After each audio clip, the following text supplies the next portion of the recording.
Assalamualaikum warahmatullahi wabarakatuh.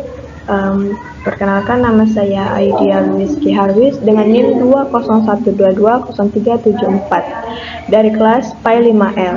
Di sini saya ingin menunjukkan atau menyelesaikan tugas akhir semester usul fikih, yaitu dengan mempresentasikan materi tentang kelompok saya, yaitu kelompok 2, yang berjudul tentang hukum syariat, al-hukmu, al-hakim, al-mahkum fi'ih, al-mahkum alaih.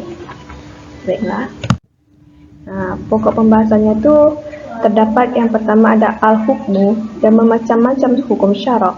Yang kedua al-hakim dan sifat Allah yang berkaitan dengan al-hakim. Yang ketiga mahkum fi'ih dan contohnya.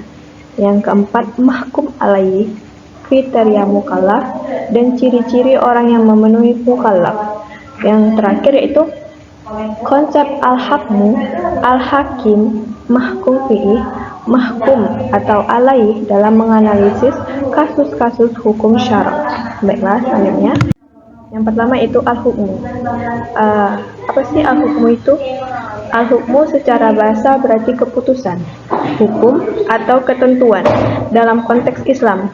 Al-hukmu merujuk pada segala ketentuan yang ditetapkan oleh Allah SWT dan Rasul-Nya yang mengatur segala aspek kehidupan manusia, baik ibadah maupun muamalah. Macam-macam al-hukmu terdapat, yaitu pertama wajib, sunnah, makruh, mubah, dan terakhir haram. Kemudian al-hakim. Nah, al-hakim ini dalam hukum syarak adalah Allah SWT yang menetapkan segala aturan dalam Islam. Semua hukum yang berlaku dalam syariat Islam bersumber dari Allah melalui Al-Quran dan sunnah Nabi Muhammad SAW. Sifat-sifat yang berkaitan dengan al-hakim, yaitu al-hakim adalah salah satu sifat Allah yang berarti maha bijaksana. Yang pertama ada al-alim, al-adli, al-hakim, al-malik, dan ar-rahman dan ar-rahim. Kemudian masuk ke mahkum fi'ih. Ini adalah perbuatan seseorang mukallaf yang terkait dengan perintah Allah SWT dinamakan dengan mahkum fi'ih atau objek hukum. Contohnya dalam praktik ibadah seperti sholat, puasa Ramadan, kemudian dalam praktik muamalah, jual beli, pinjam meminjam, dalam hukum pidana Islam yaitu pencurian atau kisah. Kemudian masuk ke mahkum alaih, yaitu seorang yang perbuatannya dikenai kitab atau hukum oleh Allah SWT. Dalam istilah usul fikih mukallaf disebut juga dengan mahkum alaih atau subjek hukum. Kriteria mukallafnya yang pertama itu orang tersebut harus mampu memahami dalil taklif atau tuntutan syarak yang terkadang dalam Al-Quran dan Sunnah. Yang kedua itu seseorang harus mampu menerima pembebanan hukum. Kemudian ciri-ciri orang yang memenuhi mukallaf, yang pertama itu memiliki akal yang sehat, kedua sudah balik, ketiga beragama Islam, keempat mampu memahami hukum. Kemudian kita masuk konsep al-hakmu, al-hakim, mahkum fi'ih, mahkum alaih dalam menganalisis kasus-kasus hukum syarak. Nah, konsep al-hukmu merupakan inti dari proses analisis dalam hukum syarak karena memberikan penetapan hukum atas suatu perbuatan apakah wajib, sunnah, haram, makruh, atau mubah.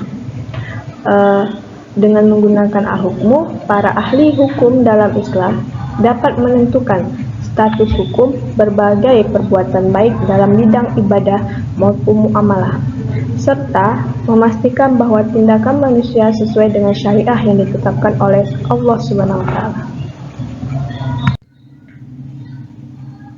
Kemudian masuk ke konsep al-hakim, itu konsep al-hakim dalam menganalisis kasus-kasus hukum syarak menegaskan bahwa Allah SWT adalah satu-satunya otoritas yang menetapkan hukum syarak.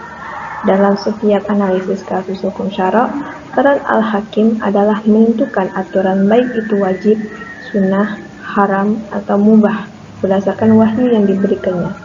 Hukum yang ditetapkan oleh Allah bersifat adil, bijaksana, berfungsi untuk kebaikan manusia di dunia dan di akhirat. Kemudian masuk ke konsep mahkum fi'ih. Al-mahkum fi'ih adalah perbuatan atau objek yang menjadi fokus analisis hukum syara' dalam menganalisis kasus hukum syara'. Al-mahkum fi'ih membantu ulama menentukan apa yang dinilai dan bagaimana hukum syara' ditetapkan pada perbuatan tersebut. Dengan memahami dan mengklasifikasikan al-mahkum fi'ih, para ulama dapat menetapkan status hukum suatu tindakan baik dalam urusan ibadah maupun berdasarkan sumber-sumber hukum Islam. Kemudian konsep mahkum alaih. Al-mahkum alaih adalah individu atau subjek yang dikenai hukum syara'. Konsep ini penting dalam menganalisis kasus-kasus hukum syara' karena hukum hanya berlaku bagi orang yang memenuhi kriteria atau syarat sebagai mukallaf dalam setiap kasus. Al-mahkum alaih harus dianalisis untuk memastikan bahwa hukum syara' ditetapkan kepada subjek yang tepat sesuai dengan ketentuan syariat Islam. Mungkin hanya itu yang dapat saya sampaikan. Lebih dan kurangnya saya mohon maaf. Saya akhiri dengan mengucapkan wassalamualaikum warahmatullahi wabarakatuh.